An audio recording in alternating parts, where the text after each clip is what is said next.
You know that person at the gym, 3 weeks in, already correcting everyone's form? Or the college freshman who sat through 2 economics lectures and now has strong opinions about fixing the national economy? Or maybe that was you. It was definitely me at some point. And there's a name for exactly why that happens. If you're new here, this channel is Real Psychology, Real Life. Hit subscribe so you don't miss the next one, and drop in the comments which example just called you out. What we're talking about today is the Dunning-Kruger Effect, and once you understand it, you'll start seeing it everywhere, including inside your own head. In 1999, psychologists David Dunning and Justin Kruger ran a study at Cornell University. They asked participants to rate their own performance on tests of logic, grammar, and humor. The people who scored the lowest, they were the most confident they'd done well. Here's the pattern they uncovered, and it's almost elegant once you see it. When you first pick up a new skill, you know very little, but that small amount of knowledge feels complete because you don't yet know how much you're missing. Confidence spikes fast. Researchers call this the peak of Mount Stupid. Harsh name. Accurate name.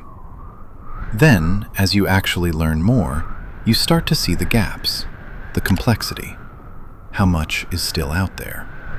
Confidence drops. This is the valley of despair. The people who push through that valley eventually reach something real, competence built alongside genuine self-awareness. Confidence returns, but it's calibrated now. It's earned. 4 stages: the peak, the valley, the slope of enlightenment, the plateau of sustainability. Most people never reach stage 3 because they don't even know they're stuck in stage 1.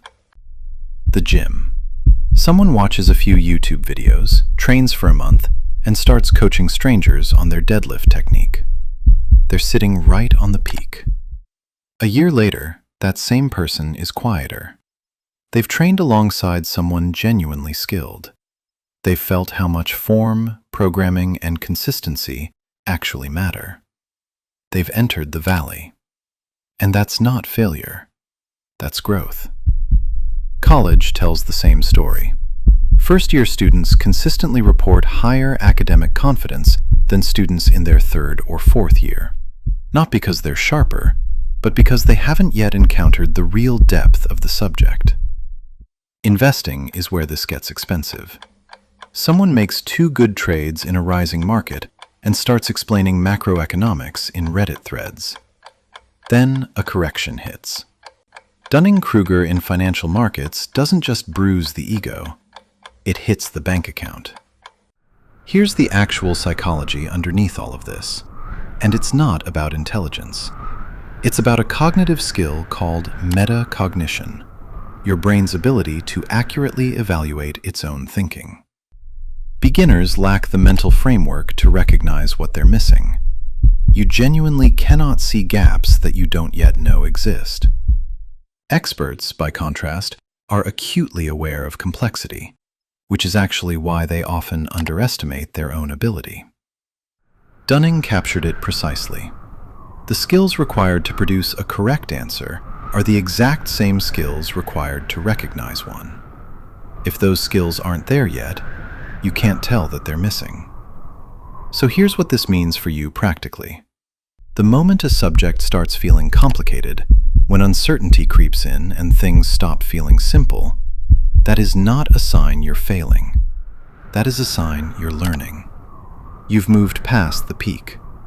Most people never do. The discomfort is the progress. If this one landed, share it with someone who needs to see it. And I'll see you in the next one.